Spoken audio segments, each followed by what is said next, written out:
آگے دیکھیے خان دوسرا حصہ اب یہاں پہ امام حسین کی زندگی کا کہ زندہ و جاوید رودات اسلام کے تیسرے رہبر کی اور ان کے اولاد و اصحاب کی دشت کربلا میں جانبازی، فداکاری اور شہادت آپ کی زندگی کا اہم ترین واقعہ ہے، جس نے عقل و خرد کو جھنجھوڑ کر رکھ دیا، تمام واقعات کے اوپر چھا گیا اور ہمیشہ کے لیے تاریخ کے صفات پر زندہ و جاوید پائیدار بن گیا۔ دنیا میں پیش آنے والا ہر واقعہ، چاہے وہ کتنا ہی بڑا اور عظیم کیوں نہ ہو، اس کو تھوڑے ہی دن گزرنے کے بعد زندگی کا مزود جزر فراموشی کے سپرد کر دیتا ہے، اور مرور زمانہ اس کے فروغ میں کمی کر دیتا ہے، اور اوراق تاریخ پر سوائے اس کے نام کے کچھ باقی نہیں رہتا۔ یعنی کہہ رہے ہیں کہ یہ واقعہ ایک ایسا واقعہ ہے کہ جو کبھی بھی نہیں بلایا جا سکتا۔ ابھی دنیا میں اور بھی واقعات ہوتے ہیں، بہت بڑے عظیم واقعہ ہوتے ہیں، بم بلاسٹ ہوتے ہیں، کچھ بھی ہوتا ہے تو لوگ اس کو بھول جاتے ہیں، لیکن فقط امام حسین علیہ السلام کی شہادت کا دن ہے کہ جب بھی 10ویں محرم آتا ہے تو کیا ہوتا ہے کہ وہ جو ایک شیعوں کے دل میں ہر ایک انسان کے جس کا دل زندہ ہے، جس کا ضمیر زندہ ہے، اس کو ایسا لگتا ہے کہ وہ دن جو ہے وہ آج کا ہی دن ہے، اور آج کے دن ہی امام حسین علیہ السلام شہید کیے گئے، اور یہ وہی دن ہے، یہ کربلا کا دن ہی ہے، یعنی یہ کبھی بھی اس چیز کو ختم نہیں کر سکتے۔ لیکن بہت سے واقعات ایسے ہیں کہ زمانہ گزر جانے کے بعد بھی ان کی عظمت گھٹتی نہیں۔ اللہ والوں کی تاریخ اور وہ انقلابات جو آسمانی پیغمبروں، الہی عظیم رہبروں کے ذریعے آئے تھے، یہ تمام کے تمام واقعات چونکہ خدا سے متعلق مربوط ہیں، اس لیے ہرگز بلائے نہیں جا سکتے، اور مرور زمانے کو کوئی اثر اس کو قبول نہیں کرے گا۔ حضرت امام حسین علیہ السلام کی تحریک اور کربلا کا خونین حادثہ انقلاب انسانی معاشرے کی ایک اہم ترین سرگزشت ہے۔ اس حقیقت پر تاریخ تجربہ گاہ جو ہیں وہ روشن گواہ ہیں، یعنی کہ عاشورہ کی خون آلودہ تاریخ کے تجربے میں دوسرے مطالب سے پہلے چند مطالب توجہ کے قابل اور تاریخی لحاظ سے زبردست تحقیق کے محتاج ہے، جنہیں اختصار سے بیان کیا جائے گا۔ وہ یہ ہے، ایک تو یہ کہ امام حسین علیہ السلام کے قیام کے اسباب، دوسرا امام حسین علیہ السلام کی تحریک و انقلابات کی ماہیت، تیسرا امام حسین کے انقلابات کے اثرات و نتائج۔ تھا جو اس وقت اسلامی حکومت کی مشینری میں رونما ہو چکا تھا، اور لوگوں میں اموی گروہ کے تسلط کی بنا پر دین سے انحراف اور اجتماعی ظلم و ستم مکمل طور پر نمایاں تھا۔ یعنی ہر چیز واضح ہو گئی تھی امام کی شہادت کے بعد کہ یہ کس قسم کے لوگ ہیں، کس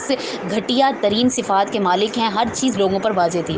یزید کے خلاف امام حسین کا قیام اس بنا پر تھا کہ اموی حکومت کا مظہر تھا، وہ حکومت جو ملت کے عوامی اموال کی عیاشی، رشوت خوری، بااثر افراد کے قلوب کو اپنی طرف کھینچنے اور آزادی دلانے والی تحریک کو ختم کرنے میں خرچ کرتی تھی، وہ حکومت جس نے غیر عرب مسلمانوں کا جینا دشوار کر کے ان کو ختم کر دینے کی ٹھان لی تھی،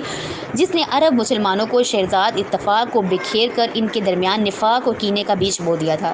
وہ حکومت جس نے اموی خاندان کے مخالفین کو جہاں پایا وہیں قتل کر دیا، ان کے مال کو لوٹ لیا، وہ حکومت جس نے قبائلی عصبیت کو فکر کو برانگیختہ کر دیا، مسلمانوں کے اجتماعی وجود کے لیے خطرہ بن گئی تھی، وہ حکومت جو اسلام کے پیغام کی تحقیق، قوانین و حدود و احتجاجی عدالت کے اجزاء کی بجائے ایک ایسے پلید شخص کے ہاتھ کا کھلونا تھی کہ جو محمد کی رسالت، رسول خدا صلی اللہ علیہ وسلم کی رسالت اور ان پر وحی کے نزول کا انکار کر رہا تھا۔ یزید اپنے دادا ابو سفیان کی طرح تھا، جس کا کہنا تھا کہ حکومت بنی امیہ کے قبضے میں آ گئی ہے، خلافت کو گیند کی طرح گھماتے رہو اور ایک دوسرے کی طرف منتقل کرتے رہو، میں قسم کھا کر کہتا ہوں کہ نہ کوئی جنت ہے اور نہ ہی جہنم ہے۔ یزید بھی ان تمام باتوں کو ایک خیال سے زیادہ نہیں سمجھتا تھا، یعنی کہ ان کے نزدیک اللہ تعالیٰ کے حکم جو جنت جہنم ہے اس کا کوئی کنسیپٹ ہی نہیں تھا، کافر تھے، ایک طرح کے بالکل کافر لوگ تھے۔ پھر دیکھیے انقلاب حسین علیہ السلام ابن علی کا اہم اور واضح سبب ایک انحرافی سلسلہ تھا، جو اس وقت اسلامی حکومت کی مشینری میں رونما ہو چکا تھا، اور لوگوں میں اموی گروہ کے تسلط کی بنا پر دین سے انحراف اور اجتماعی ظلم و ستم مکمل طور پر نمایاں تھا۔ یعنی ہر چیز واضح ہو گئی تھی امام کی شہادت کے بعد کہ یہ کس قسم کے لوگ ہیں، کس گھٹیا ترین صفات کے مالک ہیں، ہر چیز لوگوں پر واضح تھی۔ یزید کے خلاف امام حسین کا قیام اس بنا پر تھا کہ اموی حکومت کا مظہر تھا، وہ حکومت جو ملت کے عوامی اموال کی عیاشی، رشوت خوری، با اثر افراد کے قلوب کو اپنی طرف کھینچنے اور آزادی دلانے والی تحریک کو ختم کرنے میں خرچ کرتی تھی، وہ حکومت جس نے غیر عرب مسلمانوں کا جینا دشوار کر کے ان کو ختم کر دینے کی ٹھان لی تھی، جس نے عرب مسلمانوں کو شہرزاد اتفاق کو بکھیر کر ان کے درمیان نفاق اور کینے کا بیج بو دیا تھا،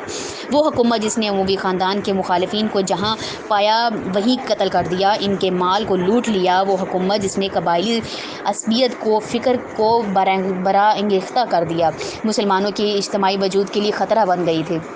وہ حکومت جو اسلام کے پیغام کی تحقیق، قوانین و حدود و احتجاجی عدالت کے اجزاء کی بجائے ایک ایسے پلید شخص کے ہاتھ کا کھلونا تھی کہ جو محمد کی رسالت، رسول خدا صلی اللہ علیہ وسلم کی رسالت اور ان پر وحی کے نزول کا انکار کر رہا تھا۔ یزید اپنے دادا ابو سفیان کی طرح تھا، جس کا کہنا تھا کہ حکومت بنی امیہ کے قبضے میں آ گئی ہے، خلافت کو گیند کی طرح گھماتے رہو اور ایک دوسرے کی طرف منتقل کرتے رہو، میں قسم کھا کر کہتا ہوں کہ نہ کوئی جنت ہے اور نہ ہی جہنم ہے۔ یزید بھی ان تمام باتوں کو ایک خیال سے زیادہ نہیں سمجھتا تھا، یعنی کہ ان کے نزدیک اللہ تعالیٰ کے حکم جو جنت جہنم ہے اس کا کوئی کنسیپٹ ہی نہیں تھا، کافر تھے، ایک طرح کے بالکل کافر لوگ تھے۔ پھر کہہ رہے کہ آخر کار یہ لوگ ابن زیاد کے 30,000 لشکر کے تنگ گھیرے میں آ گئے، یہاں تک کہ فرات کا پانی بھی ان پر بند کر دیا گیا۔ ایسے حالات میں فرزند زہرا حضرت امام حسین کے سامنے دو ہی رستے تھے، یا قتل یا بیعت۔ حسین ابن علی جو مکتب وحی محمدی اور ولایت علوی کے پروردہ تھے، انہوں نے بیعت نہیں کی، اور ان بہتر افراد کے ساتھ جو ان کے بہترین اصحاب، وابستگان اور فرزند تھے، جن میں سے ہر ایک اخلاص، جوانمردی، شجاعت، عزت و شرافت، انسانی کی اخلاقی قدروں سے آراستہ اور انسانیت کا مکمل نمونہ تھے، 10 محرم 60 ہجری کو صبح سے عصر تک کسرے معاویہ کے کثیر اور آراستہ لشکر کے مقابلے میں ایک شجاعانہ اور قابل فخر جنگ کی اور بالآخر شربت شہادت نوش فرمایا، اور اس زمین کے سینے پر جب تک انسانیت موجود رہے گی اس وقت کے لیے اپنے نام کو جاودانہ بنا دیا۔ آپ کی شہادت کے بعد دشمن کا لشکر آپ کے پسماندگانہ یعنی کہ جو بچ گئے تھے، آپ کی جتنی بھی